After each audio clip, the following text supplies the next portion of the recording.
საქართველოს პროკურატურამ გორის მუნიციპალიტეტში მომხდარი განზრახ-მკვლელობის ფაქტზე ერთ პირს ბრალდება წარუდგინა. გამოძიებით დადგინდა, რომ 7 ივლისს გორის მუნიციპალიტეტის სოფელ ტირწნიხში ბრალდებულმა მეუღლეს დანით მრავლობითი დაზიანებები მიაყენა. მიღებული დაზიანებების შედეგად 50 წლამდე ქალი ადგილზე გარდაიცვალა. დაკავებულს ბრალდება საქართველოს სისხლის სამართლის კოდექსის მე-11 პრიმა 119 მუხლის კ ქვეპუნქტით წარედგინა, რაც სასჯელის სახდელად და ზომად 20 წლამდე უვადო თავისუფლების აღკვეთას ითვალისწინებს. პროკურატურის შუამდგომლობის საფუძველზე სასამართლომ ბრალდებულს აღკვეთის ღონისძიების სახით პატიმრობა უკვე შეუფარდა.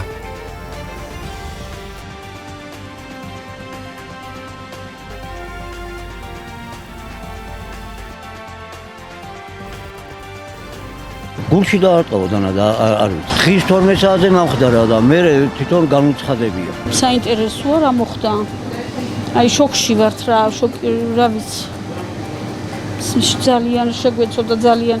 რა ვიცი, ციცქნა გოგო იყო პატარა, იმდენს ეწვალებოდა, იმდენს. ეხლა პოლონეთშიც იყვნენ, ეხლა ჩამოვიდნენ, სახლს აკეთებდა, რა ვიცი, წვალობდა ძალიან ბევრს. ეს გოგო იყო თავისუფალის. ორთანები იყვნენ წასულებით, ეხლა ჩამოვიდნენ ბინა გააკეთეს სამზარეულოს აკეთებდნენ, 1000 გეგმები ჰქონდა ამ გოგოს. შინაგან საქმეთა სამინისტროს შიდა ქართლის პოლიციის დეპარტამენტის ხაშურის რაიონული სამმართველოს თანამშრომლებმა ჩატარებული ოპერატიული ღონისძიებებისა და საგამოძიებო მოქმედებების შედეგად მერქნიანი მცენარის უკანონო გაჩეხვის ბრალდებით 1999 წელს დაბადებული მამაკაცი დააკავეს. გამოძიებით დადგინდა, რომ ბრალდებულმა ხაშურის მუნიციპალიტეტის სოფელ ალის სატყეო უბნის ერთ-ერთ მონაკვეთზე ფოთლოვანი ჯიშის მერქნიანი შემდგომში რეალიზაციის მიზნით უკანონოდ გაჩეხა. სამართალდამცველებმა ბრალდებული სოფელ ალის ტერიტორიაზე იმ დროს დააკავეს, როდესაც სახელმწიფო სანომრე ნიშნის გარეშე არსებული ავტომობილით უკანონოდ მოპოვებული ხის მასალა გადაჰქონდა. დანაშაული 3 წლამდე ვადით თავისუფლების აღკვეთას ითვალისწინებს. გამოძიება მერქნიანი მცენარის უკანონო გაჩეხვის ფაქტზე სისხლის სამართლის კოდექსის 303 მუხლის პირველი ნაწილით მიმდინარეობს.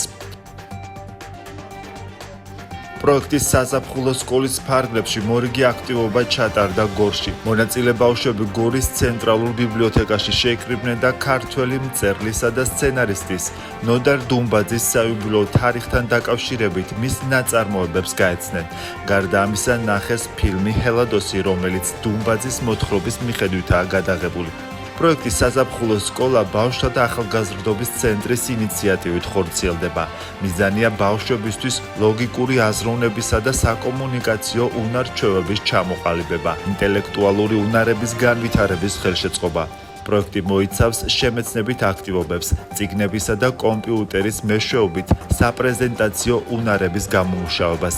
გასართობს შემეცნებითი პროცესი 17 ივლისამდე გაგრძელდება. ბავშვთა და ახალგაზრდობის ცენტრის საზაფხულო სკოლის ფარგლებში დღევანდელი დღე გვქონდა გორის ცენტრალურ ბიბლიოთეკაში.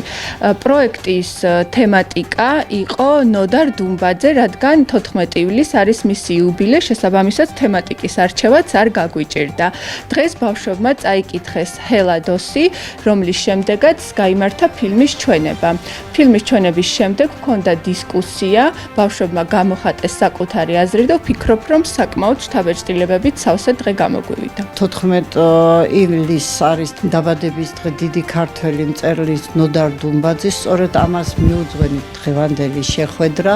წაკითხული იქნა მისი ნაწარმოები ბავშვების მიერ, ჰელადოსი, ძალიან ისეთი პატრიოტული თემაზე არის. შემდეგ კითხვები დაუსვით ბავშვებს, როგორ გაიაზრეს, რა მიიღეს ამ ნაწარმოებიდან. შემდეგ ფილმი ვაჩვენეთ. რა ვიცი, შედგა დღევანდელი შეხვედრა ძალიან საინტერესოდ და კმაყოფილები გავისტუმრეთ დღევანდელი სტუმრები. ქართველი კომპოზიტორის ვაჟა დურგლიშვილის შემოქმედებით საღამოს უმასპინძლა ხაშურის მუნიციპალიტეტმა. კონცერტი, რომელშიც მონაწილეობას მომღერლები ბესო კალანდაძე, ზურაბ კობეშავიძე და ლადო ხელაშვილი იღებდა, მუნიციპალიტეტის სამუსიკო სკოლაში ჩატარდა. ღონისძიება საქართველოს კულტურის სამინისტროს, საქართველოს ეროვნული ფილარმონიისა და ხაშურის მუნიციპალიტეტის ერთობლივი მხარდაჭერით ჩატარდა. საღამო, საავტორო საღამო შეიძლება ითქვას ჩვენი უძირფესი კომპოზიტორის ბატონი ვაჟა დურგლიშვილის, რომელიც ყველა ძალიან მიყვარს, ძალიან მეგობრული ადამიანი და ძალიან ნიჭიერი კაცის უამრავი პოპულარული სიმღერა დატოვა და კიდევ შექმნის, რა თქმა უნდა, მომავალში და როგორც მეგობრები, მის გვერდით ვიყავით დღეს, მე ბესო გალანდაძე, ბატონი ლადო ხელაშვილი, ვაჟა დურგლიშვილის შემოქმედებით საღამოზე, მეც მომიწია გამოსვლა და ეს ორმაგი სიხარულია. ხაშური ჩემი დედულეთია, როგორც იცით, ბევრმა იცის სხვათა შორის და აქედან გამომდინარე, აქ ჩატარებული ნებისმიერი წარმატებული კონცერტი იგივე ჩემი წარმატებაა და მე მინდა რომ მადლობა გადაუხადო ადამიანებს, ვინც მობრძადნენ. ვარ კმაყოფილი ჯერ ხაშურის მოსახლეობით, რა თქმა უნდა. მუსიკალურ სკოლაში ვარ, ამათაც დიდი მადლობა მინდა, ხელმძღვანელობას მინდა მადლობა გითხრათ. ასეთი თბილად მიგვიღეთ და მე მგონი ჩვენც ვეცადეთ რომ კარგად ჩაგვეტარებინა კონცერტი. მადლობა სულ და სულ. სანამ ცოცხალი ვარ, მეყვარებით. ბატონი ვაჟას შემოქმედება არის ზუსტად ამ ქართული ხალხური სიმღერების საფუძველი და ქართული საესტრადო სიმღერა არის შესანიშნავი ჩვენი ქართული და ეს არის ბატონი ვაჟას დამსახურება. მის სიმღერებს ღორებდნენ მთელი საქართველო, მთელი ანსამბლები და დღესაც აგერ დიდი სიყვარული და სიხარულით ვიმღერებთ თელმა დარბაზა ბატონი ვაჟას სიმღერები. საქართველოს ფინანსთა სამინისტროს საგამოძიებო სამსახურის თანამშრომლებმა გატარებული ოპერატიულ სამძებრო ღონისძიებებისა და საგამოძიებო მოქმედების შედეგად საქართველოს ოკუპირებული ტერიტორიებიდან დევნილთა შრომის ჯანმრთელობისა და სოციალური დაცვის სამინისტროს სოციალური მომსახურების სააგენტოს კუთვნილი ქონების სამსახურეობრივი მდგომარეობის გამოყენებით მითვისების ფაქტზე ამავე სააგენტოს თანამშრომელი დააკავეს. გამოძიებით დადგინდა, რომ დაკავებული მატერიალური სარგებლის მიღების მიზნით მართლსაწინააღმდეგოდ დაეუფლა მის მართლზომიერ მფლობელობაში არსებულ სააგენტოს კუთვნილ მატერიალურ ფასეულობებს. მოახდინა მითვისებული საქონლის რეალიზაცია, რა დროსაც მიიღო ფულადი თანხა 3472 ლარის ოდენობით. გამოძიება მიმდინარეობს საქართველოს სისხლის სამართლის კოდექსის 182 მუხლის მეორე ნაწილით, რაც სასჯელის სახით ითვალისწინებს თავისუფლების აღკვეთას 4-დან 7 წლამდე ვადით. საქართველოს ფინანსთა სამინისტროს საგამოძიებო სამსახურის თანამშრომლებმა გატარებული ოპერატიულ სამძებრო ღონისძიებებისა და საგამოძიებო მოქმედებების შედეგად საქართველოს ოკუპირებული ტერიტორიებიდან დევნილთა შრომის, ჯანმრთელობისა და სოციალური დაცვის სამინისტროს სიპის სოციალური მომსახურების სააგენტოს კუთვნილი ქონების სამსახურებრივი მდგომარეობის გამოყენებით მითვისების ფაქტზე ამავე სააგენტოს თანამშრომელი გ-ა დააკავეს. გამოძიებით დადგინდა, რომ დაკავებული მატერიალური სარგებლის მიღების მიზნით მართლსაწინააღმდეგოდ დაეუფლა მის მართლზომიერ მფლობელობაში არსებულ სააგენტოს კუთვნილ მატერიალურ ფასეულობებს. ჩატარებული ღონისძიებების შედეგად გ-ა დაკავებული იქნა სამსახურის მისამართზე მითვისებული საქონლის რეალიზაციისას, რა დროსაც მან მიიღო ფულადი თანხა 3472 ლარის ოდენობით. ნივთკიცებად ამოღებულია მითვისებული საქონელი და მისი რეალიზაციის შედეგად მიღებული ფულადი თანხა. ბრალდებულთან დანაშაულებრივ კავშირში მყოფი პირების მხილების მიზნით ინტენსიურად მიმდინარეობს შესაბამისი საგამოძიებო მოქმედებები. გამოძიება მიმდინარეობს საქართველოს სისხლის სამართლის კოდექსის 182 მუხლის მეორე ნაწილით, რაც სასჯელის სახით ითვალისწინებს თავისუფლების აღკვეთას 4-დან 7 წლამდე ვადით. პოლიციამ თბილისში ბინის ქურდობის ფაქტი გახსნა დაკავებული ერთი ადამიანია. სამართალდამცველების მიერ ნივთკიცებად ამოღებულია ნაქურდალი ნივთები, თანხის ნაწილი და სხვადასხვა ხელსაწყო. დანაშაული 7 წლამდე ვადით თავისუფლების აღკვეთას ითვალისწინებს. პოლიტიკური შეფასებების თემა სალომე ზურაბიშვილის განცხადება, რომელიც კრიზისიდან გამოსვლას ოპოზიციის ერთიანობაში ხედავს. თუმცა ოპოზიციურ პარტიებში აზრები და გეგმები კვლავ ურთიერთსაწინააღმდეგოა. სალომე ზურაბიშვილის თქმით, არ აწყობთ არც არჩევნებში მონაწილეობის და არც ბოიკოტის კამპანია, რადგან მისი განმარტებით არ არსებობს ბოიკოტის მაგალითი, რომელიც გამარჯვებად გამოცხადდა. ზურაბიშვილი ოპოზიციონერ პოლიტიკოსებს გონზე მოსვლასა და ერთიანობისკენ მოუწოდებს. მისი აზრით, უნდა გაძლიერდეს და გაცოცხლდეს წინააღმდეგობის პლატფორმა, რომელმაც უნდა ჩამოაყალიბოს გარდამავალი მთავრობა.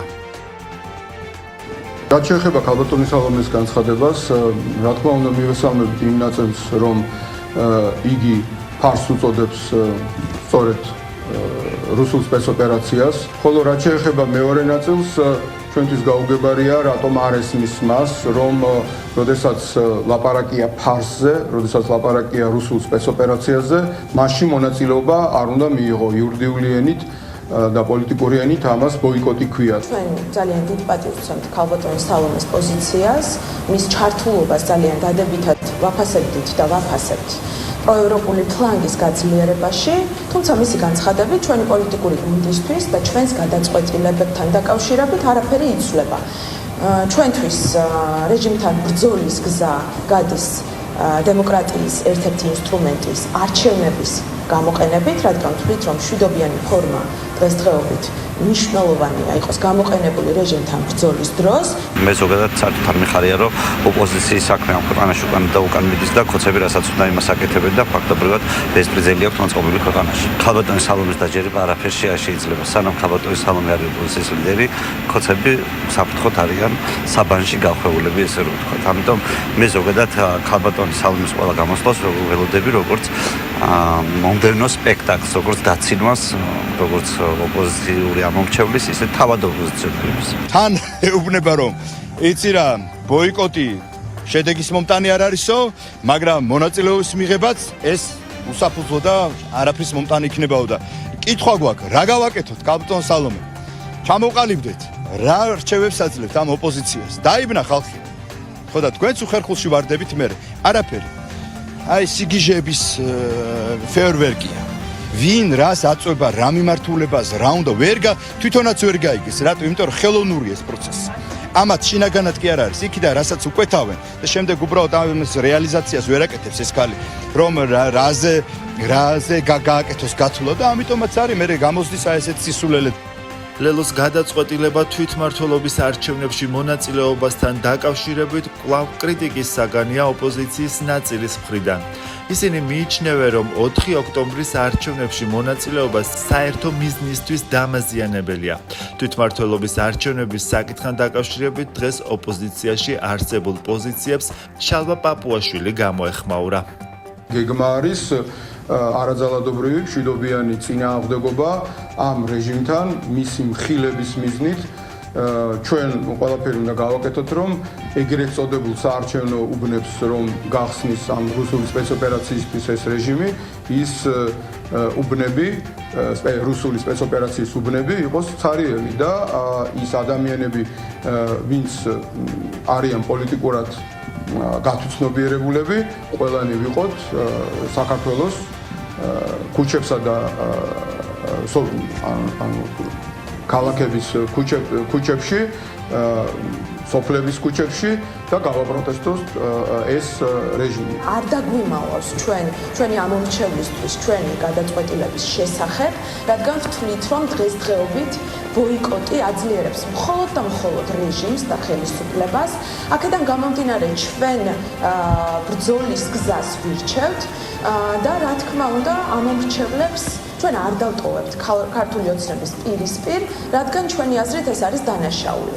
რა თქმა უნდა, არსებობს იმის ალბათობა, რომ ქართულმა ოცნებამ სათავისოდ გამოიქვენოს თვითმმართველობის არჩევნები, თუმცა ბოიკოტის შემთხვევაში ამის ალბათობა უფრო მეტია. მე მინდა ყველას შიგნითაც და გარეთაც უთხრა, რომ არჩევნების საბოტაჟი, არჩევნების ჩაშლის მცდელობა ეს არის საქართველოს კონსტიტუციის და საქართველოს კანონმდებლობის დარღვევა. და ეს ერთხელ აჩვენებს თუ რა ღირებულებითი კოლაფსი არის ზოგიერთების თავში ევროპაში თუ თბილისში მათი მარიონეტების სახით, როდესაც დემოკრატიულ არჩევნებს ებრძვიან. ანუ არ აძლევენ საშუალებას მოქალაქეებს აირჩიონ საკუთარი თვითმმართველობა. ეს არის საქართველოს მოქალაქეებისთვის ხელის შეშლა მისი წარმომადგენლების არჩევაში. ეს არის კონსტიტუციის, საქართველოს კანონმდებლობის და საერთაშორისო კანონმდებლობის დარღვევა. დღეს ერთს ამბობენ, მეორე დღეს მეორეს, აშკარად ჩანს, რომ არეულები არიან. თუმცა ჩვენთვის ამას არსებითი მნიშვნელობა არ აქვს ისინი რას გააკეთებენ, რა გადაწყვეტილებას მიიღებენ, ვისმენთ გარკვეული პარტიების მხრიდან რომ ისინი ემზადებიან არჩევნებისთვის. აქ თავარი არის ჩვენი პოზიციები. ქართული ოცნება დემოკრატიული საქართველოს უკვე დაწყებული აქვს ზაობა საარჩევნოდ. ჩვენ ძალიან მალე დავიწყებთ კამპანიას, საზოგადოებას მივაწვით კონკრეტულ ინფორმაციას პროექტებზე, თუ რის გაკეთებას ვაპირებთ მომდევნო წლების განმავლობაში. მთავრობის მეთაური გამოეხმაურა თვითმმართველობის არჩევნებზე ეუთო ოდერის მოწვევის საკითხს. ირაკლი კობახიძის განცხადებით, საპარლამენტო არჩევნებზე ეუთო ოდერის დასკვნა გახდა არამხოლოდ ქართული ოპოზიციის, არამედ საერთაშორისო სუბიექტების თავდასხმის ობიექტი. პრემიერის თქმით, ჯერ გასაგებია აღიარებენ თუ არა ეს ადამიანები ეუთო ოდერის დასკვნას და ამის შემდეგ შეიძლება მსჯელობა არჩევნებზე მის მოწვევასთან დაკავშირებით. პირველ რიგში ჩვენთვის მნიშვნელოვანია გავიგოთ რა ხდება ეუთო ოდერთან დაკავშირებით. თქვენ გახსოვთ, რომ დაწერა წინა არჩევნებზე ეუთო ოდერმა თავისი დასკვნა და ეუთო ოდერი გახდა არამხოლოდ ჩვენი ქართული რადიკალური ოპოზიციის თავდასხმის ობიექტი, არამედ საერთაშორისო სუბიექტების თავდასხმის ობიექტიც. ჯერ გავიგოთ, აღიარებენ თუ არა ეს ადამიანები ეუთო ოდერის ჩარჩენილ დასკვნას და ამის შემდეგ შეიძლება ჩვენ ვიმსჯელოთ ეუთო ოდერის მოწვევასთან დაკავშირებით. მას შემდეგ, რაც ბრიუსელიდან და ზოგიერთი დედაქალაქიდან მოხდა თავდასხმა 26 ოქტომბრის შედეგებზე, ვინაიდან ნახეს, რომ არ იყო მათთვის სასურველი შედეგი, როგორც აღმოჩნდა და ცდილობდნენ რომ დისკრედიტირება მოეხდინათ არჩევნების. ნახეთ, სულ რამდენიმე დღის წინ ეუთოს გენერალურმა მდივანმა პირადად თქვა, რომ 26 ოქტომბრის არჩევნების შედეგებზე აისახა მოსახლეობის და ამომრჩევლების ნება, წერტილი. ახლა ჩვენ ველით, რას გვეტყვის ზოგიერთი ევროპული ქვეყნის ელჩი, რომელიც აქ გულცივად იყურება ხელისუფლების მიმართ. რას გვეტყვის ბრიუსელის ზოგიერთი ჩინოვნიკი. აპირებენ თუ არა ბოდიში მოუხადონ ქართულ ხალხს. რაც შეეხება ზოგადად არჩევნებში მონაწილეობა არ მონაწილეობის და ამ მოწოდებებს, კიდევ ერთხელ ეს არის საქართველოს მოქალაქეებისთვის საარჩევნო უფლების წართმევის ცდილობა, რომელსაც ჩვენ ხედავთ დღეს ბრიუსელიდან. ჩვენი ინტერესი არის, რომ მოქალაქეები მივიდნენ და გააკეთონ საკუთარი არჩევანი. ზოგადად პრაქტიკა არ არსებობს ადგილობრივი თვითმმართველობის არჩევნებზე ეუთო ოდერის ჩამოყვანასთან მოწვევასთან დაკავშირებით, თუმცა ყველაზე მთავარი და მნიშვნელოვანი არის ის, რომ ეუთო ოდერმა საპარლამენტო არჩევნებთან დაკავშირებით გამოაქვეყნა შესაბამისი დასკვნა, რომ არჩევნები ჩატარდა წარმატებით და გამოხატული იყო მოქალაქეების ნება აღნიშნულ საპარლამენტო არჩევნებში. ჩვენ გახსოვთ, მთელი თვეების განმავლობაში როგორი მიზანმიმართული კამპანია მიდიოდა აღნიშნულ დასკვნასთან დაკავშირებით, გადაუარეს, არ ვიცი, ამდენი შეურაცხყოფა უბრალოდ წარმოუდგენელია და ჯერ მაშინ გითხრან, აღიარებენ ამ დასკვნას, რომელიც ეუთო ოდერის მიერ არის წარმოდგენილი, არ აღიარებენ, მაშინ რატო ითხოვენ ეუთო ოდერის ჩამოყვანას ისევ არჩევნებზე? თორნიკე რიჟვაძეს საქმესთან დაკავშირებით პრემიერ-მინისტრმა დღეს კიდევ ერთი კომენტარი გააკეთა. ირაკლი კობახიძის განცხადებით, საქმის მსვლელობას თავად აკონტროლებს და სიახლეებთან დაკავშირებით ინფორმაციას საგამოძიებო უწყებები გაავრცელებენ. თორნიკე რიჟვაძეს სწრაფად გამოჯამრთელება უსურვა დღეს თბილისის მერმაც. ყველაზე მთავარი და მნიშვნელოვანი არის დღეს თორნიკეს ჩამრთელობა, მინდა მას მალე გამოჯამრთელება უსურვა. ეს არის ყველაზე მნიშვნელოვანი. დანარჩენს მე ვერაფერს ვერ გეტყვით. მოდიმა დავაკონტროლებ ამ საქმის მსვლელობას, რაც შეეხება სიახლეებთან დაკავშირებით, როდესაც იქნება შესაბამისი ინფორმაცია, საგამოძიებო უწყებები გაგიზიარებენ. თუ ვინმე ემუქრებოდა თორნიკე რიჟვაძეს, ზუსტად ეს უნდა იყოს მთავარი გამოძიების საგანი. სრული პასუხისმგებლობით შემიძლია გითხრათ, რომ არავის თორნიკე რიჟვაძეს მიმართ არავისთარი პრეტენზია არ აქვს. ეს შემიძლია გითხრათ ძალიან დიდი პასუხისმგებლობით. მე ჩემ თავზე შემიძლია გითხრათ, რომ მე პირადად და ჩემს მეგობრებს პრეტენზიები, არავითარი პრეტენზიები არ აქვს თორნიკე რიჟვაძეს მიმართ. ძალიან კარგი ურთიერთობები მქონდა ბოლომდე, მათ შორის მას შემდეგაც, რაც მან დატოვა თანამდებობა, რამდენიმე შეხვედრა მქონდა, ძალიან თბილი შეხვედრება ყოველ ჯერს. ტრამპი აცხადებს, რომ მასობრივი დეპორტაციის აღსრულების ფარგლებში სასაზღვრო ოფიცრებისა და სამართალდამცველების წინააღმდეგ ძალადობის კამპანია რადიკალი მემარცხენეების დაფინანსებულია. შეერთებული შტატების პრეზიდენტი გამოეხმაურა ტეხასში ბოლო ერთ კვირაში მომხდარ ორ შეიარაღებულ თავდასხმას, როდესაც პოლიციის ოფიცრები დაჭრეს. დონალდ ტრამპის თქმით, სამართალდამცველების წინააღმდეგ თავდასხმაზე პასუხისმგებელი პირებს ციხეში დიდი დროის გატარება მოუწევთ. რუსეთმა კიევის რამდენიმე რაიონს რაკეტებითა და დრონებით ისევ შეუტია. ადგილობრივი ადმინისტრაციის ინფორმაციით დაიღუპა 2 და დაშავდა 14 ადამიანი. დაზიანებულია საცხოვრებელი სახლები, ავტომობილები და სამოქალაქო ინფრასტრუქტურა. რუსეთის საჰაერო ძალებმა უკრაინის მიმართულებით 400 დრონი და 18 რაკეტა გაუშვეს. კიევის დაბომბვას გამოეხმაურა უკრაინის პრეზიდენტი ვოლოდიმირ ზელენსკიმ აღნიშნა, რომ კრემლის ასეთ შეტევებს სასტიკად უპასუხებს.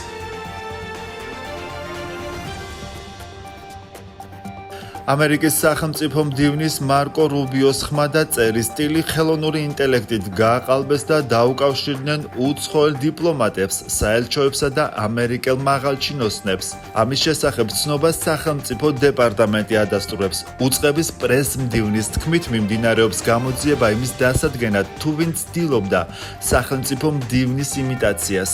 გავრცელებული ცნობით თაღლითებს ხელოვნური ინტელექტის გამოყენებით 3 უცხოელი მინისტრის, ამერიკელი გუბერნატორის და კონგრესმენის მოტყუება სცადეს. მათი სავარაუდო მიზანი სენსიტიურ ინფორმაციაზე და ანგარიშებზე ცდომის მიღება იყო. საქართველოს სპორტის მინისტრის პირველმა მოადგილემ საქართველოს 20 წლამდე მოჭიდავეთა ნაკრების წევრებს ევროპის ჩემპიონატზე მიღწეული წარმატება მიულოცა. იტალიაში გამართულ 20 წლამდელთა ევროპის ჩემპიონატზე საქართველოს ბერძნულ-რომაული და თავისუფალი სტილით მოჭიდავეთა ნაკრებმა 14 медალი და გუნდური პირველი ადგილები დაიკავეს. ბერძნულ-რომაულ სტილით მოჭიდავეთა ნაკრებიდან ევროპის ჩემპიონობა ალექსანდრე რუსიტაშვილმა, ანრი ფუტკარაძემ და ლუკა ქოჩალიძემ იზეიმეს. თავისუფალი სტილით მოჭიდავეებიდან ჩემპიონები კი გორელები დავით ჭეჭელაშვილი, დაჩი პაპინაშვილი და კონსტანტინე პეტრიაშვილი გახდნენ. მინდა მიულოცო ჩვენი ქვეყნის 20 წლამდელთა ნაკრებს ბერძნულ მოჭიდავებაში, თავისუფალ მოჭიდავებაში ეს დიდი წარმატება.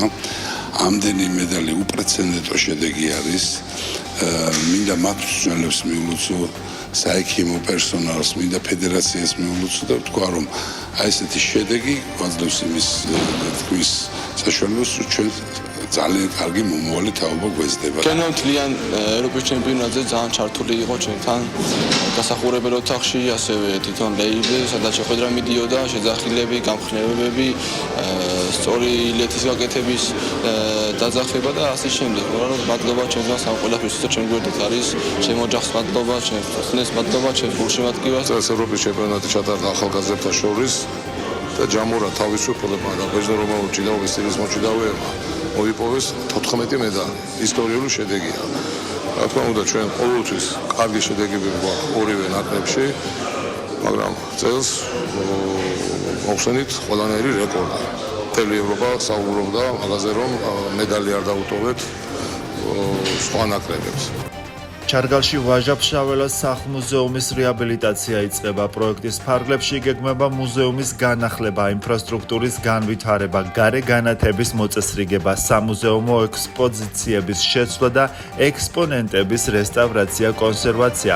გარდა ამისა, ინფრასტრუქტურის სამინისტროს საავტომობილო გზების დეპარტამენტი ახორციელებს ვაჟა-ფშაველას სახლ-მუზეუმის მიმდებარე ტერიტორიაზე ხიდის სრულ რეაბილიტაციას. რეაბილიტაციის შემდეგ ვაჟა-ფშაველას სახლ-მუზეუმს კულტურულ საგანმანათლებლო ცენტრის ფუნქციაც დაემატება.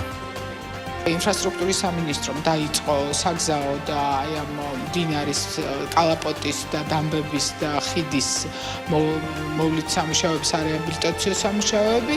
შესაბამისად ვიცით, რომ გაყვეული ადგილები იყო მეწყრული და ჩვენ შემოვდივართ პროექტით. სწორედ აქეთ მხარეს შედარებით ახალ პერიოდში აშენებულ მუზეუმს ჩაუტარდება სრული რეაბილიტაცია. აქვე არის გარეთ არაჩვეულებრივი ამფითეატრი, რომელსაც ისტორიულად აქ იკრიბებოდა საზოგადოება და არაერთ ღონისძიებას ატარებდნენ, ამიტომ ამას ყველაფერს აღვადგენთ. ზარმაზარი სამუშაოებია დაგეგმილი და დაწყებულია უკვე სამუშაოები, არის მოხსნის პროცესები ამ ჯებირების და შემდეგ უკვე აი ამასთან პარალელურად მიდის დამუშავება ვაჟა-ფშაველას უკვე უშუალოდ სახლ-მუზეუმის, საგანმანათლებლო დარბაზების, აი ამ ძეგლის, რომელიც არის გაღმა სახლის